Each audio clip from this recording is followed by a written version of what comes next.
Welcome back. I have no stake in who gets elected to represent the state of Alaska. I don't live there, and it's very far away from where I do live. But I do care a lot that, one, voters get to pick their elected officials, and two, I do generally support the more moderate candidates of both parties because they represent what I call the marginalized moderate majority, those who get excluded when the extremes dominate the conversation.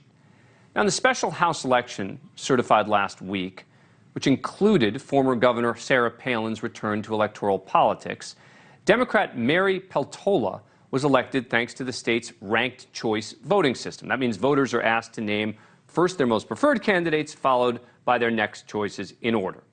There were 3 candidates who qualified for the special election. Ranked choice eliminates candidates until one gets at least half the vote and is declared the winner. If your first candidate is eliminated, then election officials use your second choice. 190,000 voters cast ballots this way, in a turnout described by local media as heavy. In the first round of counting, Republicans Nick Begich and Sarah Palin together had nearly 60% of the votes cast. Begich 28.5%, Palin 31.3%, and Mary Peltola had 40%, which actually made her the top voter getter in that round. But that's not good enough in a ranked choice system. There are systems where 40% plurality would be enough for a win, not in Alaska, where they want the candidates to reflect the majority of voters, which is admirable. Therefore, Nick Begich, as the third-place candidate, was eliminated after the first round, and state election officials proceeded to tally his voters' second choice. In ranked choice voting, if your candidate gets eliminated, you get a say in the next round with your second choice. And here's how it shook out. Peltola got 51.5% to Palin's 48.5%. 15,467 Begich voters, people who voted Republican, went in the second round for the Democrat. 27,053 had Palin as their second choice. Peltola already had a lead, so getting that many Begich votes sealed the deal. So to be clear, the 2 GOP candidates together earned nearly 40,000 more votes than the Democrat in the race, but the Republicans split the vote. And this voting system focuses less on Republican versus Democrat and more on which candidate do you want elected.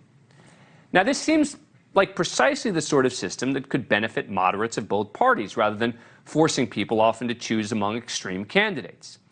In response, however, Arkansas Senator Tom Cotton tweeted, "Ranked choice voting is a scam to rig elections."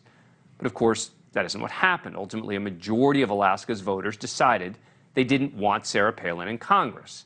When given the choice between her and Democrat Peltola, Palin proved unable to earn Republican votes in the second round to secure victory.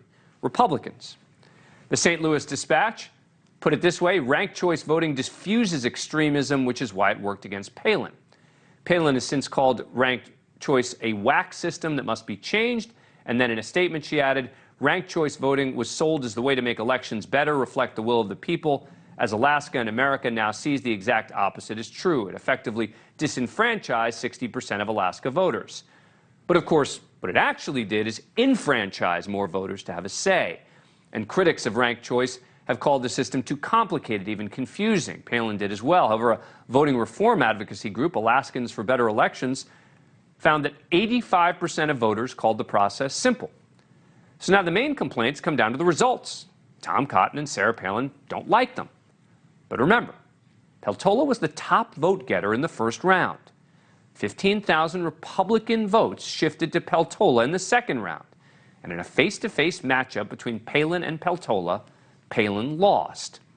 A question now is whether Republicans are being short-sighted in their criticism about ranked choice voting. Advocates, and some of whom are Republicans, say the system would help the GOP in places like Nevada, where third-party candidates often siphon away conservative votes. In a second round, those votes would more likely go to the GOP. In Alaska, Palin now prepares for another election in November for a full 2-year term under a ranked choice system. And guess who's on the ballot? Nick Begich, Mary Peltola, and Palin. She's calling for Begich to drop out so she can run against Peltola one-on-one. We shall see. But this system sure seems to make a lot of sense in Alaska and Nevada and beyond. Joining me now is Utah State Representative Mike Winder. He's behind a push in Utah to expand ranked choice. He is a Republican. Representative, thanks so much for coming on the show. Appreciate it. So what do Thanks, Dan. Great to be here. it seems a number of Republicans are speaking out against this system because of what happened to Palin. What would you say to them?